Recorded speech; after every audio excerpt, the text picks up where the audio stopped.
بسم اللہ والصلاة والسلام علی رسول اللہ وعلی آلہ واصحابہ اجمعین الی یوم الدین۔ الحمدللہ آج 11 اگست 2019 کو سنڈے کے دن 9 ذوالحجہ 1440 ہجری میں مجلس نمبر 76 کے اندر ہم بقیہ کے سوالات کا سلسلہ اللہ کا نام لے کے شروع کرتے ہیں۔ جی جزاکم اللہ۔ اگلا سوال ہے علی بھائی کی جانب سے مسلسل کئی سالوں سے بریلوی علماء پر ان کے بزرگوں کی گستاخانہ عبارتوں کے حوالے سے تابڑتوڑ حملوں کا سلسلہ جاری ہے۔ بالآخر بریلوی علماء ہی میں سے ایک مرد مجاہد امام المناظرین علامہ مولانا سعید احمد اسد حافظ اللہ تعالیٰ کی جانب سے ببانگ دہل چشتی رسول اللہ والے واقعہ کے کفری ہونے پر ویڈیو منظر عام پر آ چکی ہے۔ علی بھائی، اب آپ پر یہ علمی قرض ہے کہ اولو العلم قائما بالقسط کے تحت بریلوی علماء کو اپریشیٹ کریں تاکہ شاید دیوبندی علماء کو بھی اشرف علی تھانوی رسول اللہ والے واقعہ کا جھوٹا دفاع کرنے سے توبہ کی توفیق مل جائے۔ آمین ثم آمین۔ ماشاءاللہ، لگتا ہے کسی بریلوی عالم نے ہی سوال لکھا ہے۔ اولو العلم قائما بالقسط، اہل علم انصاف پر قائم رہتے ہوئے۔ تو سر، یہ آپ ہمارے بارے میں بدگمانی نہ کریں، ہم آلریڈی یہ کام کر چکے ہیں اللہ کے فضل سے۔ چند دن پہلے میں نے پرسنلی سعید احمد اسد صاحب حفظہ اللہ تعالیٰ، جو بریلویوں کے امام المناظرین ہیں، اور میں ان کو بچپن سے سن رہا ہوں، میرا بھی آپ کو پتہ بلٹ اپ تو بریلوی مکتب فکر میں ہوا ہے آلموسٹ 31 ایئرس تک۔ جی، تو 1994 میں نے سعید احمد اسد صاحب کو فزیکلی سننا شروع کیا، جب ان کی داڑھی بھی کالی تھی، اور ہمارے یعنی جیلم میں جب یہ آیا کرتے تھے تو ان کے جلسوں میں بہت رش ہوتا تھا، بڑی علمی گفتگو اس وقت بھی کرتے تھے۔ اور شیخ ناصر الدین البانی رحمہ اللہ تعالی المتوفہ 1999 عیسوی، جو محدث اعظم تھے سعودیہ میں، ان کا پہلی دفعہ نام میں نے سعید اسد صاحب کے منہ سے سنا تھا۔ یہ اس زمانے کی بات ہے جب وہ زندہ تھے ابھی البانی صاحب۔ تو وہ اکثر کوٹ کیا کرتے تھے کہ اس حدیث کو البانی نے صحیح کہا۔ تو اس سے آپ ان کے علمی شغف کا اندازہ لگائیں۔ تو ہمیں امید تھی کہ ایسے اہل علم لوگ سچائی کی آواز بلند کریں گے۔ ابھی پچھلے دنوں آپ کو پتہ ہے جو ایک نبی صلی اللہ علیہ وآلہ وسلم کی ختم نبوت کے حوالے سے بھی ان کا ایک ڈیبیٹس چل رہی ہیں، اس میں بھی میں نے سعید اسد صاحب کو سپورٹ کیا تھا۔ میری ویڈیو بھی یوٹیوب پہ چڑھ چکی ہے، مناظرہ بٹوین سعید اسد اور ڈاکٹر اشرف آصف جلالی، اور اردو میں اس کا ٹائٹل ہے نبی صلی اللہ علیہ وآلہ وسلم کو نبوت کب ملی۔ وہ آپ کلپ یوٹیوب پہ دیکھ سکتے ہیں۔ تو اس معاملے میں بھی میری ان سے فون پہ باقاعدہ بات ہوئی ہے، اور میں نے ان سے پوچھا کہ یہ آپ نے جو رجوع ریکارڈ کروایا ہے، یہ اچانک ان کا، میں تو شروع سے ہی باتیں کرتا تھا، بہرحال ویڈیو میں نے اب کر دی ہے۔ کلاس کے دوران کہتے ہیں کسی نے وہ ڈسکشن کی، تو میں نے اس پہ بات کی، وہ ریکارڈ ہو کے نیٹ پہ چڑھ گئی۔ تو میں نے کہا جی، میں آپ کو پرسنلی آپ کی جرت کو سلام پیش کرتا ہوں، مبارکباد پیش کرتا ہوں، بڑی دعائیں انہوں نے دی مجھے۔ کہتے ہیں آپ کی عمر کتنی ہے؟ میں نے کہا سر 42 ایئرس آلموسٹ ہونے والی ہے۔ تو کہتے ہیں میرے تو بیٹے بھی آپ سے بڑے ہیں، تو میں آپ کو پھر بیٹا کہہ کے مخاطب کر سکتا ہوں؟ میں نے کہا تو پھر کہنے لگے بیٹا یاد رکھو، دین وہ ہے جو آسمان سے نازل ہوا ہے، باقی سب لوگوں کے منہ کے کلام ہے۔ ہائے ہائے ہائے، نہ میں وہابی نہ میں بابی، میں ہوں مسلم علمی کتابی۔ اسی کا کہنے کا انداز وہی ہے نا، نہ ہم وہابی ہیں سو کالڈ، کوئی علمی بات کرے اسے وہابی کی گالی دے دو، جیسے یہ گالی ہیں نا، بدعتی، مشرک، گستاخ رسول، گالیاں بنائی ہوئی ہیں جی، اس طرح یہ وہابی بھی ایک گالی بنائی ہے۔ اور نہ ہم بابوں کا جھوٹا دفاع کرنے والے بابی ہیں، ہم علمی کتابی ہیں۔ تو میں نے کہا سر، آپ پہ اس سے بھی بڑا امتحان آئے گا جب میں آپ کو یہ بات بتاؤں گا کہ پیر میر علی شاہ صاحب نے تو چشتی رسول اللہ کے دفاع کے اوپر باقاعدہ تحقیقی مقالہ لکھا ہوا ہے، تحقیق الحق فی کلمت الحق۔ اندازہ کریں، کلمت الحق یہ، نعوذ باللہ من ذالک۔ تو کہتے ہیں میرے علم میں نہیں ہے۔ میں نے کہا جی کتاب ان کی چھپی ہوئی ہے، آپ کو گولڈا شریف سے مل جائے گی، اور پیر میل شاہ صاحب کو اتنے پرانے تو نہیں ہیں، 1937 میں ان کی ڈیتھ ہوئی ہے، ان کو 100 سال بھی نہیں ہوئے فوت ہوئے ہوئے، اور ان کی تو کتابوں کے کلمی نسخے بھی گولڈے میں موجود ہیں۔ تو باقی بزرگوں کے بارے میں تو آپ نے اسی کلپ کے اندر کہا، چشتی رسول اللہ والا کلپ یوٹیوب پر رکھا ہوا ہے، آپ کو مل بھی جائے گا۔ تو انہوں نے کہا کہ ہم ان چیزوں کو کفریہ سمجھتے ہیں، اور بزرگوں کو بچانے کا واحد طریقہ یہ ہے کہ ہم یہ سمجھتے ہیں کہ بزرگوں کی کتابوں میں یہ چیزیں بعد میں کسی نے ڈال دی ہوں گی، اور میں بھی شروع سے کہتا ہوں کہ آپ نے بزرگوں کو بچانا ہے تو یہی کہا کریں، لیکن یہ بات آپ پیر میر علی شاہ صاحب کے بارے میں کیسے کریں گے؟ وہ تو اتنے پرانے بھی نہیں ہیں، ان کی تو کتابوں کی ابھی سیاہی بھی خشک نہیں ہوئی ہے، ہاں کلمی نسخے ان کے موجود ہیں، چلیں ہم ان کے بارے میں بھی اس نے ظن رکھ دیتے ہیں کہ ان کی اولاد نے کچھ کر دیا ہوگا، ویسے یہ لوگ پیر نصیر الدین صاحب سے تو ویسے ہی ناراض ہیں، تو یہ انہوں نے نہ کچھ کر دیا ہو، لیکن وہ کتاب تو موجود ہے جس میں انہوں نے باقاعدہ یہ فنا فی شیخ اور یہ تصوف میں جو ٹرمنالوجیز ہیں اس کا دفاع کرتے ہوئے چشتی رسول اللہ کا بھی دفاع کر دیا، وہ اردو میں بھی فارسی میں بھی وہ کتاب آپ کو نیٹ کے اوپر مل جائے گی، انشاءاللہ ہم اس ویڈیو میں اس کا JPG بھی ایڈ کر دیں گے کہ یہ کتاب جو ہے یہ واقعی موجود ہے، تحقیق الحق فی کلمت الحق، نعوذ باللہ من ذالک۔ تو میں نے کہا جی انہوں نے بھی دفاع کیا ہوا ہے، تو کہتے ہیں جی اس پہ پھر انہوں نے جملہ بولا کہ بیٹا دین وہ ہے جو آسمانوں سے نازل ہوا ہے، باقی سب لوگوں کی منہ کی باتیں ہیں، وہ دین نہیں ہے۔ چلیں ان کی اتنی بات بھی کرنا بہت بڑی بات ہے، لیکن مسئلہ اس وقت ہوتا ہے نا جب ہم یعنی قادیانیوں کے ساتھ بحث کرتے ہیں ختم نبوت کے مسئلے پہ، تو پھر یہ ساری باتیں ہمارا پیچھا کرتی ہیں نا، ہمارے سے مراد ہے آپ لوگ، سر میرا نہیں کرتی ہیں، میرے کلپ تو ماشاءاللہ سر چڑھ کے بول رہے ہیں، وہ کہتے ہیں کوئی بندہ ہے جس نے ہمیں ہاتھ ڈالا ہے تو یہی ہے، کیونکہ چند ایک مضبوط باتیں جو انہوں نے پکڑی ہوئی تھی ہم نے تو وہ توڑ کے رکھ دی کہ بھئی چشتی رسول اللہ بھی غلط، اشرف علی رسول اللہ بھی غلط، اون کرو اگلی گل، آؤ ہاں، تو یہ تو کوئی نہیں کرنے کے لیے تیار۔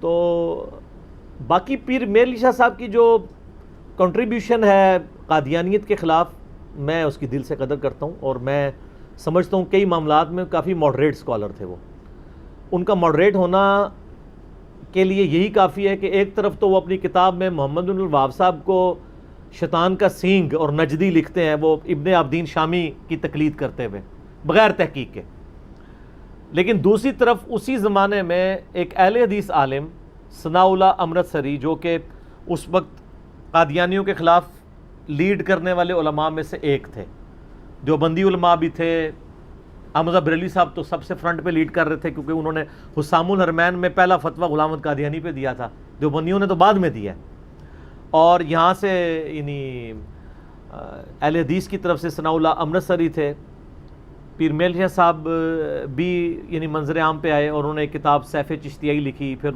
اس کی طرف سے بھی کتاب آئی تحفہ گولڈویہ کے نام سے۔ تو ثناء اللہ امرتسری گولڈا گئے ملنے کے لیے پیر میر علی شاہ صاحب کو، تو پیر میر علی شاہ صاحب نے جب نماز کا وقت آیا تو مصلی پہ ان کو آگے کر دیا، جو آج بھی کسی بریلوی عالم کی یہ حوصلہ نہیں ہے کہ وہ کسی اہل حدیث عالم کو اپنے مصلی پہ کھڑا کر دے، تو یہ میں سمجھتا ہوں کہ بہت بڑی ان کی دلیری تھی اس زمانے میں۔ تو یعنی پازیٹیو چیزیں جن کی ہیں وہ ہم اپریشیٹ کرتے ہیں۔ دوسری طرف امام ابن تیمیہ کو انہوں نے شیخ الاسلام لکھا ہے، حالانکہ بریلوی تو ماننے کے لیے تیار نہیں، ویسے میں بھی ماننے کے لیے تیار نہیں ہوں، لیکن میں ایک اختلاف سے ہٹ کے ایک بات کر رہا ہوں کہ یعنی ایک اہل حدیث کے ایک بزرگ کے بارے میں اس طرح کے ان کے پازیٹیو کمنٹس پیر میر علی شاہ صاحب کے۔ باقی یہ جو ان کی کتاب ہے نا تحقیق الحق فی کلمت الحق، ہم اس کو کنڈیم کرتے ہیں، اور یہ میں اس لیے کہہ رہا ہوں کہ قادیانیوں نے بھی یہ کلپ دیکھنا ہوگا تو میں ان کو بھی کلیئر کٹ کہ ہمیں کسی کی کوئی دھونس نہ لگائے، ہمیں دھونس لگ ہی نہیں سکتی اللہ کے فضل سے، کیوں؟ کیونکہ نام ہے وابی، نام ہے بابی، میں ہوں مسلم علمی کتابی۔ تو میں نے سعید اسد صاحب کا پرسنلی یعنی شکریہ ادا کیا ہے، اور لیکن اس کے ساتھ کچھ چیزیں جڑی ہوئی ہیں جو میں ضرور عرض کرنا چاہوں گا اس حوالے سے، کہ صرف ان عبارات سے اعلان برات کر لینا کافی نہیں ہوگا اللہ کے حضور چھٹکارے کے لیے۔ میری اب علمی ذمہ داری ہے کہ میں موت سے پہلے پہلے ان کے علماء اور پبلک تک میں یہ مقدمہ رکھوں۔ میرا مقدمہ بریلوی عوام اور کھلے ذہن والے علماء کی عدالت میں ہے، ریجڈ اسٹرانٹ قسم کے لوگوں کو تو کوئی نہیں سمجھا سکتا۔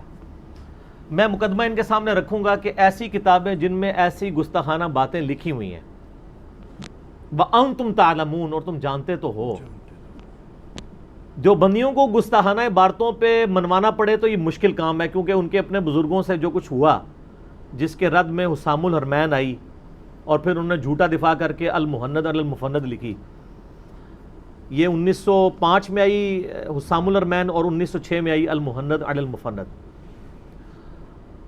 ان کو تو سمجھانا مشکل ہے. باقی میں نے جو الحمدللہ آلریڈی ایک لیکچر ریکارڈ کروا دیا ہے اشرف علی رسول اللہ والے نعوذ باللہ ایشو کے اوپر ڈیٹیل لیکچر, اور وہ بھی ان کی برکت سے ریکارڈ ہو گیا, کیونکہ وہ ایچ ڈی کیمرے میں نے دکھا دیا. وہ دھوکہ دیتے تھے یہ تو خواب میں ہوا ہے, بیداری کا واقعہ نہیں ہے, سارا کچا چٹا کھل گیا. اور نیچے اس ویڈیو کے نیچے آپ کو کٹر دیوبند کے لوگوں کے کمنٹس ملیں گے کہ جی یہ ہمارے علماء تو ہمارے فرقے کے کمزور گول کیپر ہیں, اس کے بعد تو انہیں اشرف تھانوی صاحب کی اس بارے سے رجوع کر لینا چاہیے. تو اللہ کا شکر ہے ابھی بھی میں عوام کی عدالت میں, بریلوی عوام کی عدالت میں یعنی مقدمہ رکھوں گا. میرا خود بلٹ اپ بریلوی مکتبہ فکر میں ہوا ہے. 10 سال میں سبز پگڑی بھی باندھتا رہا ہوں, 1990 سے لے کے آلموسٹ 2000 تک. مجھے سب لوگ جانتے ہیں اس حوالے سے. میں عوام کے سامنے مقدمہ رکھ رہا ہوں کہ کیا ان کتابوں کی عبارات کو کفریہ کہہ دینے سے مسئلہ حل ہو جائے گا؟ کیا اس کے بعد یہ ضروری نہیں ہے کہ آپ ان کی پرنٹنگ بند کریں؟ نمبر 1. نمبر 2, جہاں جہاں پرنٹنگ کے بعد نسخے جا چکے ہیں سارے ریٹریو کریں. ٹھیک ہے جی. اور نمبر 3, اعلان برات کر دیں کہ آندہ یہ کوئی کتاب نہیں چھاپے گا چونکہ گستاخانہ ہے, یا ان عبارتوں کو نکال کے وہ کتابیں چھاپیں. اس کو نکال کے آپ جو کچھ اس میں نکالنا ہے نکال کے اینڈ پہ قرآن حدیث بچے گا تو وہ چھاپنے کی ضرورت نہیں, وہ پہلے ہی قرآن حدیث میں موجود ہے. تو چھاپنا ہی بند کر دیں کتابیں مہربانی کر کے. یہ کہنا کہ جی اچھی باتیں لے لو بری باتیں چھوڑ دو, تو کل کو آپ کہیں گے غلام احمد قادیانی کی کتابوں میں سے بھی اچھی باتیں لے لو بری باتیں چھوڑ دو. آپ یہ چیزیں چھوڑ دیں, آپ کہیں قرآن و سنت سے اچھی باتیں لیں جو ہے ہی ساری اچھی ہیں الحمدللہ. ان بزرگوں کو چھوڑ دیں, ان کی کتابیں ان کے ساتھ رہنے دیں. اور اس سے اگلی سخت بات ہے جو میں بریلویت کی ڈاکٹرائن میں ہی بتاؤں گا کہ آپ کسی بریلوی سے پوچھیں کہ یہ جو الامداد رسالہ تھا اشرف علی رسول اللہ جس میں لکھا ہوا ہے نعوذ باللہ ایک خواب ہے, اس کے بعد بیداری میں بھی وہ ان کا مرید یہی پڑھتا ہے اور وہ اپنے پیر کو لکھتا ہے اور وہ کہتا ہے کہ جی کوئی نہیں, اس واقعے میں تسلی تھی, پریشان ہونے کی ضرورت نہیں ہے, اس میں تو خوشخبری تھی کہ تو جس پیر کے پیچھے چل رہا ہے, یعنی میں اشرف علی تھانوی, میں متبع سنت ہوں, اسی لیے میرے نام کا کلمہ تو خواب میں بھی پڑھ رہا ہے اور بیداری میں بھی وہ کہہ رہا ہے میری زبان پہ مسلسل جاری ہو رہا ہے, بجائے پیر یہ کہنے کے کہ شیطان تیری زبان پہ چڑھا ہے وہ کہتا ہے خیر ہے تسلی ہے, چک کے رکھ کم. ٹھیک ہے. تو یہ الامداد رسالہ جو ہے اس کو کیا کرنا چاہیے؟ تو بریلوی وہاں پتہ کہے گی جی چوک میں رکھ کے آگ لگا دیں, یہی کہیں گے نا جی. تو پھر میں آپ سے کہتا ہوں کہ اگر یہی گستاخانہ عبارتیں کشف المحجوب میں نکلیں, حشت بہشت میں نکلیں, تذکرۃ الاولیاء میں نکلیں, تو آپ اپنی ڈاکٹرائن میں خود فیصلہ کریں کہ ان کو کہاں پہ رکھ کے کیا کرنا چاہیے. چوک میں رکھنا نہیں, ظاہر ہے وہ تو امپلائڈ ہے نا, فلنگ دی بلینکس تو یہ خود کریں گے نا, ورنہ تو انہوں نے میرا بیچ میں جملہ کاٹ لینا ہے. ٹھیک ہے نا. اور میں آپ کو اس میں انڈورس کرواؤں, ایک کتاب لکھی ہے زلزلہ, ارشد القادری صاحب نے, انڈیا کے اسکالر تھے, آلموسٹ 90 سال کی عمر میں ہو کے فوت ہوئے ہیں. تو انہوں نے دیوبندیوں کو چاروں شانے چت کیا ہے. جن عقیدوں کے اوپر وہ بریلویوں پہ اعتراض کرتے تھے نا, انہوں نے دیوبندیوں کی کتابوں سے وہی عقیدے دیوبندیوں کے اپنے بزرگوں کے بارے میں ثابت کر دیے, علم غیب, یہ ساری چیزیں, روحانی تصرف, استمداد. اور اس کتاب کا نام انہوں نے رکھا زلزلہ, یعنی ان کے اپنے معنوں میں زلزلہ. وہ کتاب جب مارکیٹ میں چھپ کے آئی نا تو مفتی عامر عثمانی رحمہ اللہ تعالی, جو دیوبند میں شیخ الحدیث بھی تھے, شبیر احمد عثمانی صاحب کے بھتیجے, جن کا میں نے خلافت و ملوکیت پہ بتایا تھا کہ پہلے وہ خلاف تھے, بعد میں دفاع میں 700 صفحے لکھ دیے, ان تک جب یہ کتاب پہنچی نا تو انہوں نے کہا میں نے تو کبھی بریلویوں کی باتوں کو سیریس ہی نہیں لیا تھا, لیکن جب یہ میں نے کتاب پڑھی ہے اس کے بعد تو میں یہ کہتا ہوں کہ ہمارے بزرگوں کی کتابیں اس قابل ہیں کہ ان کو چوراہے پہ رکھ کے آگ لگا دی جائے. سر سلام ہے مفتی عامر عثمانی دیوبندی کو. اور یہ بات فخریہ زلزلہ کتاب میں انہوں نے پرنٹنگ کے شروع میں چھاپی ہے. تو سر زلزلہ کا ایک اور چیپٹر ایڈ کریں, اس میں پھر آپ اپنے بزرگوں کی کتابوں کے بارے میں بھی مفتی عامر عثمانی صاحب کا فتویٰ لگائیں, بلکہ بہتر یہ ہے کہ آپ کا کوئی بزرگ فتویٰ دے کہ دیکھو اگر ان میں ایک شعر پیدا ہوا ہے تو ہمارے پاس بھی ایک شعر موجود ہے, امام المجاہدین.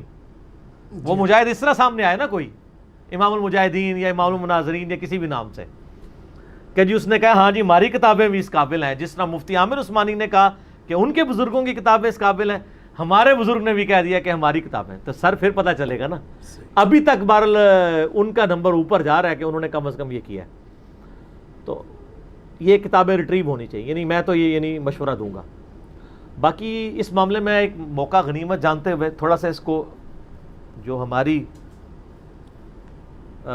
ینگ جنریشن ہے ان تک مقدمہ پہنچانے کے لیے میں تھوڑا سے بریف کر دوں کہ جو علماء اس طرح کی کفری عبارتوں کا دفاع کرتے ہیں، چشتی رسول اللہ کا نعوذ باللہ، اشرفی رسول اللہ کا جو دفاع تھا وہ تو میں نے ایسی انجینئرنگ کی ہے کہ اللہ کے فضل سے وہ قیامت تک کے لیے چیپٹر کلوز ہے. اس پہ میں ابھی تک صرف ریفرنسز دیتا تھا. میں چاہ رہا ہوں اس موقع کو غنیمت جان کے میں یہ ریکارڈنگ میں بھی لے آؤں کہ اس واقعے میں وہ جو جھوٹی پلی جتنی لیتے ہیں نا اس کو ڈیفینڈ کرنے کے لیے ایک ایک شیطانی وسوسے کہ میں کاٹ کر دوں تاکہ قیامت تک کسی کی جرت نہ ہو کہ اس طرح کی گستاخانہ عبارتوں کو اور کفری عبارتوں کا دفاع کر سکے. کیونکہ پھر بھی انسان کی دو رائے ہو ہی جاتی ہیں نا کہ یار وہ بھی تو کہہ رہے ہیں، وہ تو اتنے بڑے عالم ہیں، وہ تو اس پہ یہ دلیل دے رہے ہیں. ان کی جو کہانیاں ہیں نا، دلائل تو اس کو کہتے ہوئے بھی شرم آتی ہے، ان کہانیوں کی بھی میں انشاءاللہ انجینئرنگ سیاست کر دوں گا. لیکن اس کے لیے میں تمہیداً ایک بات کروں. قرآن حکیم میں آپ کو پتہ ہے سورۃ البقرہ میں آیات نازل ہوئیں. صحابہ اکرام علیہم رضوان نبی علیہ السلام کی جب گفتگو کے دوران بات سمجھ نہیں آتی تھی تو کہتے تھے راعینا یا رسول اللہ، یا رسول اللہ ہماری رعایت فرمائیں، یعنی بات کو ریپیٹ کر دیں. تو یہودی جو ہے نا، جنہوں نے اوپر سے کلمہ پڑھا تھا اندر سے یہودی تھے، منافقین تھے، علیحدہ میں بیٹھتے تھے نا تو وہ آپ کو پتہ بڑے چرب زبان تھے، جگت بہت مارتے تھے. وہ سمعنا و اطعنا کو سمعنا و عصینا کہہ دیتے تھے، سنا اور نافرمانی کی. ٹھیک ہے، حتتن کو حنتتن کہہ دیتے تھے. یہاں بھی انہوں نے رائینا کہنا شروع کر دیا. رائینا ای کو لمبا کرے اس کا مطلب بنتا تھا اے ہمارے چرواہے. صحابہ کرام یہ لفظ نعوذ باللہ اس طرح بگاڑتے نہیں تھے، لیکن اللہ تعالیٰ نے قرآن حکیم میں اپنے نبی علیہ السلام کی عصمت کی حفاظت کی خاطر فرمایا لا تقولوا راعینا، صحابہ تم بھی رائنا کہنا چھوڑ دو. حالانکہ وہ تو نہ اس کو بگاڑ رہے تھے نہ بری نیت سے کہہ رہے تھے. رائینا تو وقولوا انظرنا، تم کہا کرو یا رسول اللہ ہمارا انتظار فرمائے، ہم پہ نظر کرم فرمائے، نظر ثانی فرمائے، بات کو دوبارہ ریپیٹ کر دیں. وہ لفظ ہی چھوڑ دو جو بگاڑا جا رہا ہے. یہ نبی علیہ السلام کی عصمت کا معاملہ ہے. اور یہاں آپ لوگ اشرف علی رسول اللہ اور چشتی رسول اللہ کا دفاع کرنے کے لیے بیٹھے ہیں. آپ نے نبی علیہ السلام کو کیا شکل دکھانی قیامت والے دن؟ کس منہ سے سامنے جانا ہے؟ اور اللہ کی تو میں بات ہی نہیں کرتا، اللہ تو اپنے نبی کے بارے میں بہت سینسٹیو ہے. اس نے تو صحابہ کو روک دیا ہے. اور اس پر بھی ترا سورۃ الحجرات کے شروع کی جو آیات ہیں، یا ایھا الذین آمنوا لا ترفعوا اصواتکم فوق صوت النبی، اے ایمان والو نبی علیہ السلام کی آواز سے بھی اپنی آواز کو بلند نہ کرنا ورنہ تمہارے اعمال اکارت کر دیے جائیں گے اور تمہیں خبر بھی نہیں ہوگی. یعنی خبر نہیں ہوگی، مراد جب خبر ہی نہیں ہوگی تو توبہ کی توفیق بھی نہیں ملے گی. ہائے ہائے ہائے. یہ آیت پتہ کب نازل ہوئی ہے؟ صحیح بخاری میں اس کانٹیکسٹ میں ایک حدیث ہے، کتاب التفسیر چیپٹر میں. عبداللہ ابن ابی ملیکہ تابعی کہتے ہیں کہ عبداللہ ابن زبیر رضی اللہ تعالیٰ عنہ مجھ سے کہنے لگے اس واقعے کے بارے میں، اور وہ روایت کرتے ہیں عبداللہ ابن ابی ملیکہ کہتے ہیں قریب تھا کہ مخلوق کے دو بہترین اشخاص برباد ہو جاتے جب رسول اللہ کے حضور ان کی آوازیں انجانے میں بلند ہو گئیں، اور وہ دو لوگ تھے ابو بکر اور عمر رضی اللہ عنہما وعلیہم السلام. ان سے اوپر تو کوئی نہیں تھا. وہ بھی برباد ہو جاتے. رسول اللہ سے بدتمیزی نہیں کی. پھر انہوں نے واقعہ بیان کیا، صحیح بخاری میں پورا واقعہ ہے کہ ایک مسلمان ہو کے قبیلہ نبی علیہ السلام کی خدمت میں حاضر ہوا تو آپ کی مبارک عادت تھی کہ آپ قبیلے میں سے ایک کو کسی کو امیر مقرر کرتے تھے تاکہ بعد میں اس سے کمیونیکیشن رہے. تو حضرت ابو بکر نے مشورہ دیا کہ اس شخص کو امیر بنائیں. حضرت عمر نے کہا یہ شخص نہیں، یہ بہتر ہے. تو حضرت ابو بکر نے کہا کہ اے عمر تم اکثر معاملات میں میرے ساتھ اختلاف کرتے ہو. تو بس آپس میں تلخ کلامی ہوئی، آپس میں آوازیں بلند ہوئی تو آیات نازل ہوئی لا ترفعوا اصواتکم فوق صوت النبی. تو حدیث کے الفاظ ہیں، عبداللہ ابن زبیر کہتے ہیں ان آیات کے نازل ہونے کے بعد حضرت عمر کی یہ عادت ہو گئی کہ وہ اتنا آہستہ بولتے تھے کہ نبی علیہ السلام کو آواز ہی نہیں آتی تھی. حضور کہتے تھے عمر تھوڑا اونچا بولو مجھے آواز ہی نہیں آ رہی. سر یہ فرق ہے ایک صحابی میں اور ایک وہابی میں اور ایک بابی میں. ظاہر ہم تو ساروں کو بیچ میں لے کے چلیں گے. بابوں کے ماننے والے میں اور صحابی میں یہ فرق ہے. وہ فوراً سمعنا و اطعنا کرتے تھے. اور جب یہ انہوں نے کیا پھر وہ اگلی آیات نازل ہوئی ان الذین یغضون اصواتهم عند رسول اللہ، بے شک جو لوگ رسول اللہ کے حضور اپنی آوازیں پست رکھتے ہیں اللہ نے ان کے دلوں کو تقوی کے لیے چن لیا. اور آج بھی روزہ شریف کے اوپر جالیوں کے اوپر یہ آیت لکھی ہوئی ہے ان الذین یغضون اصواتهم عند رسول اللہ، کیونکہ نبی علیہ السلام کی قبر مبارک کے پاس بھی آج کی ڈیٹ میں بھی آواز بلند کرنا یہ گستاخی ہے. ایک علیحدہ سے ٹاپک ہے، آپ یوٹیوب پہ میرا کلپ دیکھ لیں، یا رسول اللہ صلی اللہ علیہ وآلہ وسلم پر عقیدہ، قبر رسول کی حاضری، یہ سارے ٹاپکس میرے ریکارڈڈ ہیں الحمدللہ، لاکھوں لوگوں نے دیکھے ہیں. تو اگر ابو بکر و عمر کے اعمال برباد ہو جائیں رسول اللہ سے بدتمیزی کی وجہ سے نہیں، صرف ان کی موجودگی میں آواز بلند کرنے سے، تو جو لوگ ان کتابوں کا دفاع کر رہے ہیں اور بزرگوں کی عصمتوں کے رونے رو رہے ہیں، وہ اپنی آخرت کی فکر کریں. بزرگوں کی آخرت بچاتے بچاتے اپنی نہ برباد کر بیٹھے. ہمیں نہیں پتا انہوں نے لکھا ہے یا نہیں لکھا، لیکن ان کی ضد ہے کہ انہوں نے لکھا ہے. ہم تو یہی کہتے ہیں کہ ان کتابوں میں تبدیلی ہوگی، لیکن اس کا منطقی انجام یہ ہے پھر یہ کتابیں چھاپنی بند کریں، پھر یہ ہاتھ میں اٹھا کے نہ دکھایا کریں کہ جس کا کوئی مرشد نہیں وہ کشف المحجوب پڑھ لے. یہ نہ بتایا کریں کہ جس کے اندر نبی علیہ السلام کی نعوذ باللہ ایک صحابی کی بیوی زید بن حارثہ کی بیوی سیدہ زینب کے ساتھ ایک جھوٹا سکینڈل لکھا ہوا ہے نعوذ باللہ. پھر یہ نہ بتایا کریں. میرے کلپ ریکارڈڈ ہے، مجھے تکلیف ہوگی ان چیزوں کو بیان کرتے ہوئے. آپ کو اگر شوق ہے تو میرا ایک لیکچر ہے مسئلہ نمبر 71B، انڈیا اور پاکستان کے بزرگوں کی 19 گستاخانہ عبارات کا تحقیقی جائزہ، جو الحمدللہ ہزاروں لوگوں کی اصلاح کا سبب بنا ہے بزرگ پرستی سے نکالنے کا. اس میں نے اپنا ایک ریسرچ پیپر اندھا دھند پیروی کا انجام، ریسرچ پیپر نمبر 2A پورے کا پورا کور کیا ہے 19 گستاخانہ عبارتوں کے اوپر. میں اس لیے اس ٹاپک کو آج سکپ کرتا ہوں. تو یعنی یہ نبی علیہ السلام کا معاملہ اتنا سینسٹیو ہے اور یہ ہمارے ایمان کا تقاضا بھی ہے. بخاری اور مسلم دونوں میں حدیث ہے، تم میں سے کوئی شخص اس وقت تک مؤمن نہیں ہو سکتا جب تک کہ میں اسے اس کے ماں باپ اولاد سب لوگوں سے بڑھ کے عزیز نہ ہو جاؤں. اور صحیح بخاری میں الفاظ ہیں کہ حضرت عمر رضی اللہ تعالیٰ عنہ ایک دفعہ نبی علیہ السلام کے ساتھ چہل قدمی کر رہے تھے، تو حضرت عمر نے نا بڑے پیار سے نبی علیہ السلام کا مبارک ہاتھ تھاما اور کہا یا رسول اللہ مجھے آپ پوری دنیا میں سب سے بڑھ کر عزیز ہیں سوائے اپنی جان کے. سچ بول دیا نا، اپنی جان تو سب کو پیاری ہوتی ہے. اور وہ یہ بتانا چاہ رہے تھے کہ آپ جیسا مجھے کوئی بھی نہیں، نہ میری بیوی، نہ میرے بچے، نہ میرے ماں باپ. انہوں نے سمجھا میں نے بہت بڑا کمال کیا ہے. تو نبی علیہ السلام نے فرمایا نہیں بلکہ تمہاری جان سے بھی بڑھ کے. تو ان کا یا رسول اللہ آپ مجھے میری جان سے بھی بڑھ کے عزیز ہے. آپ نے فرمایا اب عمر تمہارا ایمان مکمل ہوا. یہ صحیح بخاری میں حدیث ہے. سر آپ نبی علیہ السلام کی ذات کو کیا سمجھتے ہیں؟ بزرگوں کو بچانے کی خاطر آپ اپنا ایمان برباد کرنا چاہتے ہیں؟ بزرگوں کو بچانے سے مراد ان کی کتابیں، بزرگوں کا تو ہمیں پتہ ہی نہیں ہے. ہمیں تو یہ بھی نہیں پتا کہ بزرگ ہے بھی ہے یا نہیں، کیونکہ بریلویوں کے بزرگ دیوبندیوں کے مشرک ہیں اور دیوبندیوں کے بزرگ بریلویوں کے گستاخ رسول ہیں. اور ابھی اس سے اوپر چلے جائیں سنی کے بزرگ جو ہیں وہ شیعہ کے ہاں گمراہ ہیں اور شیعہ کے بزرگ سنیوں کے ہاں گمراہ ہیں. یہ تو کہانیاں بزرگوں والی اپنے پاس ہی رکھیں. بزرگوں کا زمانہ ختم ہو چکا ہے. کیوں؟ کیونکہ نام ہے وابی، نام ہے بابی، میں ہوں مسلم علمی کتابی. اچھا یہ لوگ ہمیں نا بڑی یعنی پڑھایا کرتے تھے پٹیاں، اور بڑی اچھی پٹیاں بھی ہم نے بچپن میں پڑھی ہیں. با خدا دیوانہ باش با محمد ہوشیار. کہتے تھے خدا کے لیے آپ دیوانگی کر لیں.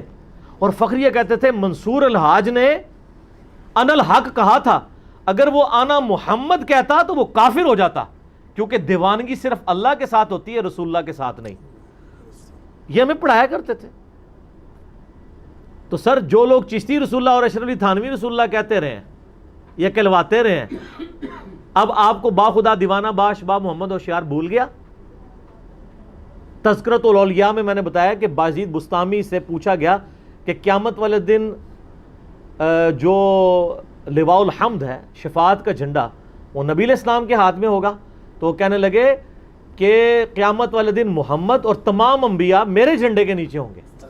استغفر اللہ واتوب الیہ.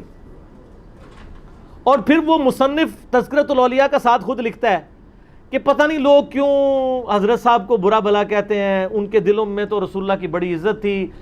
یہ اگر انہوں نے بات کی ہے تو اس کے پیچھے ضرور کوئی حکمت ہوگی. اور پھر حکمت وہ بتا رہے ہیں، اتنی بڑی بنا کے کہانی بنائی انہوں نے.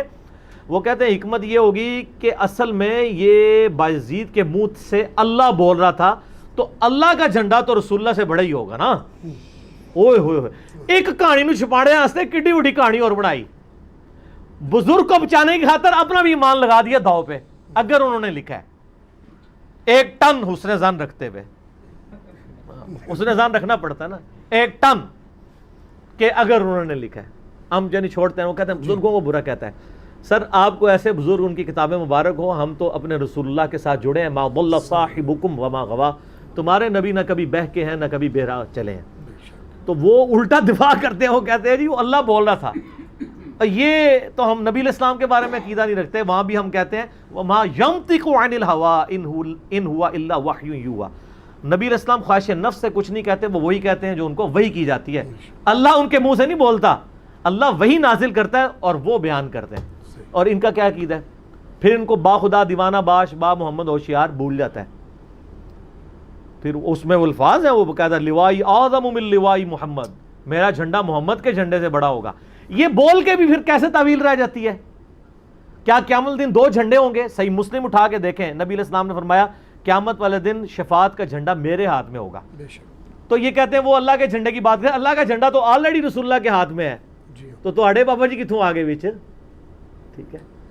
تو خدا کے لیے خوف کریں, ٹھیک ہے. اور دوسری طرف ہم بتا رہے ہوتے ہیں اس دن تو انبیاء بھی نفسا نفسی کر رہے ہوں گے, اور بابے کہہ رہے ہوں گے کہ محمد اور انبیاء میرے جھنڈے کے نیچے ہوں گے. اس کا مطلب ہے آپ بابوں کو انبیاء سے اوپر لے کے جاتے ہیں. سر کتنی آپ کی انجینئرنگ اور کریں, اپنا ایمان بچائیں. قیامت والے دن رسول اللہ نے آپ کے کام آنا ہے, بزرگ بابوں نے نہیں آنا صلی اللہ علیہ وآلہ وسلم. ان سے اپنا رشتہ مضبوط کریں اور بجائے یہ کہ آپ ادھر ادھر کی طرف جائیں. تو میں اب آپ کو اصول برکت کے لیے وہ واقعہ جو ہے نا اس کتاب سے پڑھ کے سناتا ہوں. یہ کتاب ہے جی ہشت بہشت, 8 جنتیں. 8 جو بزرگ ہیں چشتیہ کے, ان کے انہوں نے ملفوظات جمع کیے ہیں. اس میں سے خواجہ فرید الدین گنج شکر جو پاک پتن والے ہیں, ان کے مرشد تھے خواجہ قطب الدین بختیار کاکی. چشتیہ سلسلے میں بڑے بزرگ ہیں. معین الدین چشتی صاحب کے یہ خلیفہ خاص ہیں. ان کے جو حالات زندگی ہے نا, فوائد السالکین کے نام سے اس میں تیسری کتاب وہ ہے ہشت بہشت کے اندر, فوائد السالکین. اور اس کو کمپائل کیا ہے فرید الدین گنج شکر پاک پتن والے, جہاں ہمارے پرائم منسٹر صاحب بھی غلطی سے جا کے گر گئے تھے. یہ وہ انہوں نے منسوب کیا ہوا ہے. ظاہر ہے بریلوی چھاپ رہے ہیں نا, میں نے تو نہیں چھاپی یہ کتاب. شبیر برادرز پاکستان میں سب سے بڑا ادارہ ہے ان کا چھاپنے والا, تو میں نے تو نہیں ان کو پیسے دے کے چھپوائی کہ بزرگوں کو بدنام کریں. ان کا دعویٰ ہے کہ ان کی ہے, ہم 1 ٹن حسن ظن رکھتے ہیں کہ ان کی نہیں ہوگی. فوائد السالکین میں خواجہ قطب الدین بختیار کاکی کے بارے میں آتا ہے کہ وہ ایک واقعہ نقل کرتے ہیں. یہ میں واقعہ وہ بیان کرنے لگوں چشتی رسول اللہ والا, اور جس طرح میں نے اشرف علی رسول اللہ والے واقعے کی انجینئرنگ کر کے ان کے سارے وسوسوں کے جواب دیے تھے, تو آج اس پہ بھی جو ان کے وسوسے ہیں میں ساتھ ساتھ اس کے جواب دیتا ہوں. وہ کہتے ہیں کہ بتا رہے ہیں کہ ہم خواجہ معین الدین چشتی المتوفیٰ 633 ہجری کی خدمت میں بیٹھے ہوئے تھے. خواجہ قطب الدین بختیار کاکی کہتے ہیں, اور نقل کر رہے ہیں فرید الدین گنج شکر. اسی موقع کی مناسب آپ نے فرمایا کہ ایک دفعہ کا ذکر ہے. آپ نے فرمایا کا مراد ہے کہ فرید الدین گنج شکر کہہ رہے ہیں کہ خواجہ قطب الدین بختیار کاکی نے فرمایا کہ ایک دفعہ کا ذکر ہے کہ میں اور بہت سے اہل صفا شیخ معین الدین چشتی کی خدمت میں حاضر تھے اور اولیاء اللہ کے بارے میں ذکر ہو رہا تھا. اسی اثنا میں ایک شخص باہر سے آیا اور بیعت ہونے کی نیت سے خواجہ صاحب کے قدموں میں سر رکھ دیا. پہلا کام ویکھو کہ کیتا انہیں, خواجہ صاحب کے قدموں میں سر رکھ دیا. حد رکوع سے بھی آگے چلا گیا نا. کسی بھی انسان کے سامنے حد رکوع جھکنا بھی حرام ہے. یہ میرا فتویٰ نہیں, احکام شریعت میں احمد بریلوی صاحب کا فتویٰ ہے. قرآن حدیث کا تو فتویٰ بہت سخت ہے نا, تو ہم بزرگوں کے ہی فتوے بیان کر دیتے ہیں. سر قدموں میں رکھ دیا جا کے, حد رکوع کیا, حد سجدہ کو جھک گیا.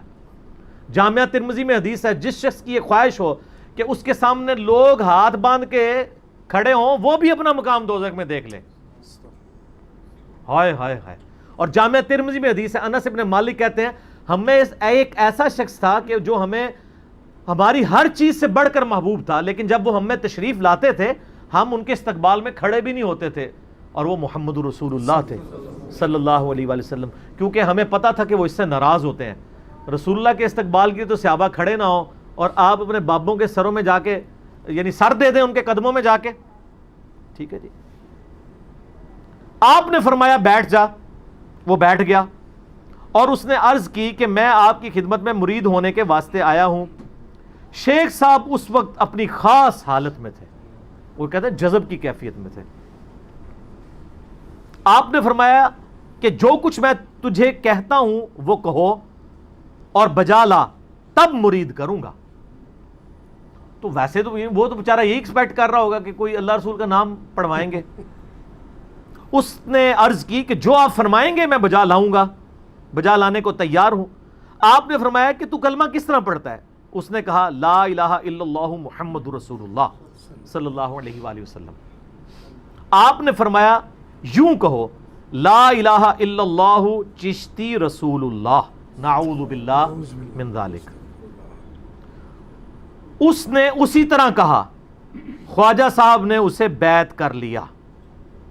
میرا ایک معصومانہ سوال ہے, جب حضرت ابوبکر کی کو بیعت کرنے آتا تھا تو ایک دفعہ چیک کروانے کے لیے وہ پڑھواتے تھے لا الہ الا اللہ ابوبکر رسول اللہ؟ کبھی بھی یا سیدنا عمر نے نہیں, یا سیدنا عثمان نے یا مولا علی نے کبھی پڑھوایا؟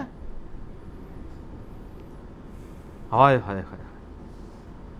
خواجہ صاحب نے اسے بیعت کر لیا اور خلت و نعمت بھی دی. ظاہر ہے جی ایسے پکے مرید تو پھر قسمت والوں کو ہی ملتے ہیں. اور بیعت کے شرف سے مشرف کیا. پھر اس شخص کو فرمایا کہ سن, میں نے تجھے جو کہا تھا کہ کلمہ اس طرح پڑھو, یہ صرف تیرا عقیدہ آزمانے کی خاطر تھا. عقیدہ آزمانے کے لیے غلط کلمہ پڑھوایا جاتا ہے یا صحیح والا؟ ورنہ تو حضرت بکر بھی یہ طریقہ اڈاپٹ کرتے. ورنہ میں کون ہوں؟ میں تو ایک ادنا سا غلام محمد الرسول اللہ ہوں صلی اللہ علیہ وآلہ وسلم. کلمہ اصل میں وہی ہے, لیکن میں نے صرف حال کی کمالیت کی وجہ سے یہ کلمہ تیری زبان سے کہلوایا تھا. چونکہ تو مرید ہونے کے لیے آیا تھا اور تجھے مجھ پر یقین کامل تھا, اس لیے فوراً تو نے ایسا کہہ دیا. اس لیے سچا مرید ہو گیا. یعنی سچا مرید وہ ہے جو پہلے پیر کے نام کا کلمہ پڑھے, دوسرے کچے ہیں. اور در حقیقت مرید کا صدق بھی ایسا ہی ہونا چاہیے. یہ خواجہ صاحب فرما رہے ہیں کہ اپنے پیر کی خدمت میں صادق اور راسخ رہے. یعنی جو بھی پیر صاحب کہیں وہ اس پہ عمل کرے, چاہے وہ کفر ہے یا اسلام ہے, نعوذ باللہ.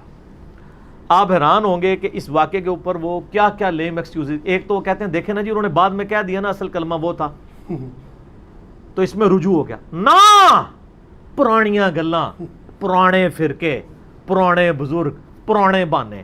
بھائی جی دور بدل گیا ہے. اب دور آ گیا ہے کہ نہ میں وابی نہ میں بابی, میں ہوں مسلم علمی کتابی. کیا گستاخانہ عبارت سے توبہ کا یہ طریقہ ہوتا ہے؟ یہ توبہ اس طرح ہوتی کہ بیٹا میں نے تم سے کفر کہلوایا تھا اور اس چند منٹوں کے لیے میں خود بھی کافر ہو گیا تھا, میرا نکاح بھی ٹوٹ گیا تھا, میری اپنے پیر سے بیعت بھی ٹوٹ گئی تھی, اور تیرا بھی نکاح میں نے توڑوا دیا کفر کہلوا کے, تیری بیعت تو پہلے ہی کوئی نہیں تھی, اور تیرا ایمان بھی توڑوا دیا. اور بیٹا اب میں توبہ کرتا ہوں, تو بیٹا دونوں کسی مولوی کے پاس جا کے پہلے تو اپنا نکاح دوبارہ سے پڑھوائیں, اور پیر اگر میرا زندہ ہے تو میں جا کے اس سے دوبارہ بیعت ہوں, اگر مر گیا تو کوئی اور پیر پہلے میں تلاش کروں پھر تجھے مرید کروں گا. سر یہ ہم سے زیادہ تصوف کون جانتا ہے؟ کفر کی توبہ پھر اس طرح ہوتی ہے, ایسے نہیں ہوتی ہے. رجوع کہاں لکھا ہوا ہے؟ کہانیاں کرا رہے ہو. اعلانیہ کفر کی توبہ اعلانیہ ہوتی ہے. ان تو صرف کہہ کے نہیں وہ میں نے ویسے پڑھوایا تھا دوسرے والا ہے. کفر سے توبہ تو کی نہیں ہے, اگر یہ ان کی کتاب ہے 1000 ٹن اس نے زن رکھتے ہوئے. تو یہ جناب جھوٹا دفاع کرتے ہیں. اچھا جی, اب یہ تو ویسے سب سے کمزور دفاع تھا. اصل جو ان کا دفاع ہے نا, وہ کہتے ہیں جی اس میں الفاظ ہیں کہ وہ اپنی خاص حالت میں بیٹھے ہوئے تھے. تو یہ چیز بتا رہی ہے کہ وہ اس وقت مجذوبیت کی کیفیت میں تھے, ہوش میں نہیں تھے. اور جب بندہ اللہ کی محبت میں ڈوب کے مجذوب ہو جاتا ہے نا, تو اس سے پھر شریعت کا قلم اٹھ جاتا ہے. تو میں وہی بات کروں گا جو ہمیں بریلوی علماء شروع سے کہا کرتے تھے کہ جی با خدا دیوانہ باش با محمد ہوشیار. محمد علیہ السلام کے لیے اگر آپ دیوانگی کریں گے تو آپ مارے جائیں گے, اللہ کے لیے دیوانگی کرتے رہو. تو جو بندہ جذب کی کیفیت میں جاتا ہے کیا وہ گستاخ رسول ہو جاتا ہے؟ پھر یہ بھی مانے نا, اپنے نام کا کلمہ پڑھانے سے. یہ جذب کی کیفیت ابو بکر، عمر، عثمان و علی رضی اللہ عنہم اجمعین و علیہم السلام اجمعین کو تو کبھی نصیب نہیں ہوئی ہے، جو سب سے اعلیٰ درجے کے اللہ کی معرفت والے تھے، رسول اللہ سے عقیدت رکھنے والے تھے. اچھا، اور یہ کہتے ہیں جذب کی کیفیت ہے، قلم اٹھ جاتا ہے. سر قلم جذب والے سے نہیں، پاگل سے اٹھتا ہے. تو آپ وہ حدیث بیان کریں جس کی آپ پلی لے رہے ہیں. وہ حدیث صحیح بخاری میں تعلیقاً ہے، مولا علی علیہ السلام کا قول ہے. ایک چیپٹر کی ہیڈنگ میں امام بخاری لے کے آئے ہیں کہ مولا علی فرماتے ہیں کہ 3 لوگوں سے شریعت کا قلم اٹھ گیا ہے. نمبر 1 جو نابالغ ہے، نمبر 2 سویا ہوا شخص، اور نمبر 3 جو مجنون پاگل ہے. اور یہ مرفوع حدیث بھی سنن ابی داؤد میں موجود ہے، نبی علیہ السلام کے ریفرنس ہے کہ آپ علیہ السلام نے فرمایا کہ 3 لوگوں کے اوپر اللہ کی شریعت کا قلم اٹھ جاتا ہے، نابالغ کے اوپر، سوئے ہوئے شخص کے اوپر اور پاگل کے اوپر. تو سر یہ مجذوب نہ کہا کرے. آپ کہیں کہ ہمارے بزرگ اس وقت تھوڑی دیر کے لیے ذہنی توازن ان کا بگڑ گیا تھا، تاکہ لوگوں کو پتہ چلے کہ بھئی جب ذہنی توازن جن کا بگڑا ہو ان کو ہم نے بزرگ ماننا ہے، تو پھر وہ خود ہی آپ کے بزرگوں کی بزرگی کے قائل ہو جائیں گے. اس کے لیے ایک سوفسٹیکیٹڈ ورڈ جو ہے مجذوب ڈیوائز کر لیا ہے اور کہتے ہیں نہیں وہ قلم اٹھ جاتا ہے. لیکن دوسری طرف میں یہ سوال کرتا ہوں، جو بندہ اللہ کی محبت میں جذب ہو جائے اور مجنون ہو جائے، کیا وہ رسول اللہ کا گستاخ ہوگا؟ شیطان کی محبت میں غرق ہونے والا تو رسول اللہ کا گستاخ ہو سکتا ہے، اللہ کی محبت میں غرق ہونے والا تو اللہ کے محبوب کا کبھی گستاخی کا سوچ بھی نہیں سکتا. ٹھیک ہے جی، صلی اللہ علیہ وآلہ وسلم. اچھا، پھر ایک اور پلیس میں لے لیں گے. وہ کہیں گے جی وہ دیکھیں جی، اب دیکھیں کہاں دور دور کی کہانیاں کراتے ہیں. میں تو چونکہ وہ کہتے ہیں دائیاں کو ٹھیڈ نہیں چھپے ہوتے، میں تو ان میں رہا ہوں نا، تو مجھے پتہ ہے یہ کہاں کہاں سے بھاگتے ہیں. وہ کہتے ہیں جی ایک حدیث بھی ہے صحیح مسلم کے اندر، وہ بڑی مشہور ایک حدیث ہے کہ نبی علیہ السلام نے ایک مثال بیان فرمائی کہ جب کوئی شخص گناہ سے توبہ کر کے اللہ کی طرف آتا ہے نا، تو اللہ تعالیٰ اس بندے سے خوش کتنا ہوتا ہے. تو نبی علیہ السلام نے اس کو ایک مثال سے بیان فرمایا کہ ایک شخص کسی جنگل بیابان ریگستان میں ہو، اس کی سواری پہ اس کا سامان لدا ہوا ہو، اور وہ ایک جگہ آرام کے لیے رکے، اس کی آنکھ لگ جائے، اچانک اس کی سواری غائب ہو جائے، بھاگ جائے وہاں سے. تو اب اسے اپنی موت سامنے نظر آئے گی. اٹھ کے وہ پریشان ہو گیا، کیونکہ اونٹ پہ سب کچھ لدا تھا، ریگستان میں تو کئی میلوں تک پانی کھانا پینا نہیں ملے گا. اب وہ وہیں پہ بیٹھ کے اپنی موت کا انتظار کرنا شروع کر دے کہ اچانک اس کی گمی ہوئی سواری اس کے سامنے آ جائے، اور وہ اتنا خوش ہو کہ اللہ کی طرف متوجہ ہوتے وقت وہ کلمات یہ بولنا چاہے کہ اے اللہ میں تیرا بندہ، تو میرا رب. لیکن خوشی کی شدت کی وجہ سے اس کی زبان لڑکھڑا جائے اور اس کی زبان سے نکل جائے کہ اے اللہ تو میرا بندہ، میں تیرا رب. لیکن اس کے ساتھ الفاظ ہیں من شدت الفرح، خوشی کی شدت کی وجہ سے زبان لڑکھڑا جائے. یہ نہیں کہ پوری انٹینشن کے ساتھ کہ پڑھ بیٹا پہلے میرے نام کا کلمہ. دیکھیں سر، گدے کے اوپر کالی اور سفید لکیریں لگا کے آپ زیبرا نہیں بنا سکتے. اس حدیث کی پلی لیتے ہیں. سر اس حدیث کا اس کے ساتھ کوئی تعلق ہی نہیں ہے. وہاں تو الفاظ ہے زبان لڑکھڑائی ہے، یا تو وہ کہہ رہے ہیں میں نے کہلوایا ہے، زبان نہیں لڑکھڑائی، اور اس کے بعد اعلانیہ اس کفر کی توبہ بھی نہیں کی. اور میرا ایک معصومانہ سوال ہے، توبہ نہیں کی اور آپ نے جو جعلی توبہ بنائی ہوئی ہے وہ میں توبہ مان بھی لوں، تو میرا ایک معصومانہ سوال ہے کہ وہ کلمہ پڑھتے ہی اگر بابا جی اور مرید صاحب دونوں ہی ٹیپٹاس ہو جاتے، یعنی ایکسپائر ہو جاتے، تو کدھر جا کے نکلتے؟ جہنم.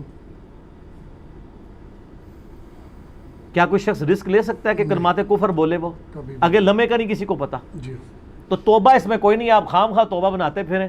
توبہ آپ کو بھی پتا ہے کہ شرعی توبہ گستاخانہ چیزوں سے کس طرح ہوتی ہے.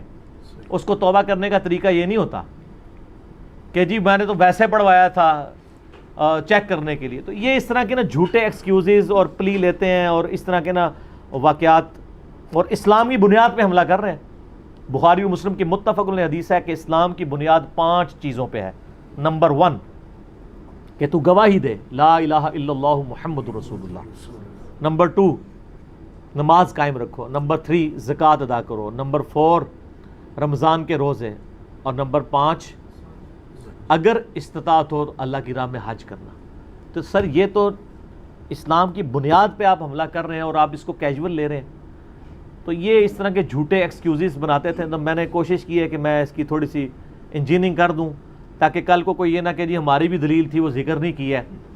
تو یہ سلوٹ ہے جی سعید احمد اسد صاحب کو حفظہ اللہ تعالی کہ انہوں نے جرأت کی ہے، اور اس کی وجہ سے مجھے بھی ایک موقع ملا ہے کہ میں ایک تو ان کا شکریہ ادا کروں، فون پہ تو میں نے آلریڈی کر دیا ہے، الحمدللہ الحمدللہ بات چیت ہوتی رہتی ہے، اور انشاءاللہ امید ہے ان قریب ملاقات بھی ہوگی، میں نے ان سے ٹائم لیا ہے ملاقات کے لیے انشاءاللہ۔ تو باقی اس کی وجہ سے یہ بہتری ہوگی کہ اشرف علی تھانوی رسول اللہ کا تو میرا ڈیٹیل جواب آیا تھا، اس کے بعد ہمیشہ کے لیے زبانیں ہی بند ہو گئی ہیں ان کی، جو وہ جھوٹے ایکسکیوزز کرتے تھے، کبھی کہتے تھے خواب ہے، میں نے بتایا نہیں بیداری ہے، کبھی وہ کہتے تھے یار اس بیچارے کا قصور ہے، میں نے کہا بیچارے کا تو قصور ہی کوئی نہیں، اصل میں تو قصور اس کا ہے جو اس کو اللہ شیری دے رہا ہے، ہم کب کہہ رہے ہیں اس بیچارے کا قصور ہے، جی ٹھیک ہے۔ اور اس کی برکت سے ابھی چشتی رسول اللہ کے حوالے سے جو ان کے جھوٹے ایکسکیوزز تھے وہ میں نے بیان کر دیے، تو میں آخر میں پھر وہی بات کروں گا کہ جتنی گستاخانہ کتابیں ہیں ان سب کو ریٹریو کریں اور ان کی پرنٹنگ بند کریں، میری ریکویسٹ ہے۔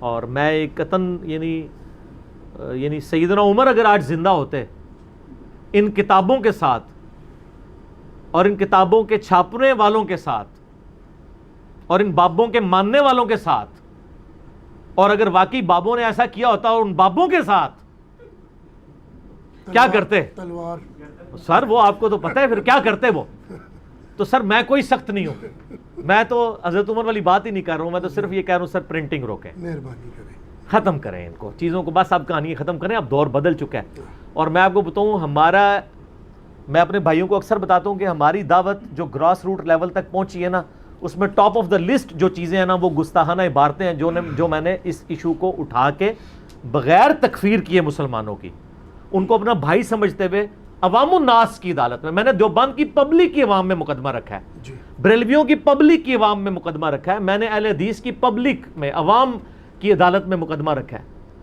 بریلویوں دیوبندیوں کی عوام کی عدالت میں مقدمہ رکھا ہے، الحمدللہ شیعہ کی عوام کی عدالت میں مقدمہ رکھا ہے، علماء پہ تو میں 4 تکبیریں پڑھ کے، بلکہ 5 تکبیریں بھی صحیح مسلم میں ثابت ہیں ایک جنازے پہ، اور ایک مجلس میں ان کو 3 طلاقیں دے کے فارغ کر چکا ہوں، ان سے مجھے کوئی امید نہیں ہے، کیونکہ کوئی بھی گول کیپر اپنے پول میں فٹ بال نہیں پھینکتا، یہ سارے اپنے اپنے فرقوں کے گول کیپر ہیں۔ تو باقی آج میں نے یہ بھی ایک ادھار تھا، بڑے عرصے سے لوگ کہہ رہے تھے ریکارڈ کروائیں، تو آج چونکہ موقع آیا تو میں نے ریکارڈ کروا دیا، الحمدللہ، ٹھیک ہو گیا۔ جزاکم اللہ خیر علی بھائی۔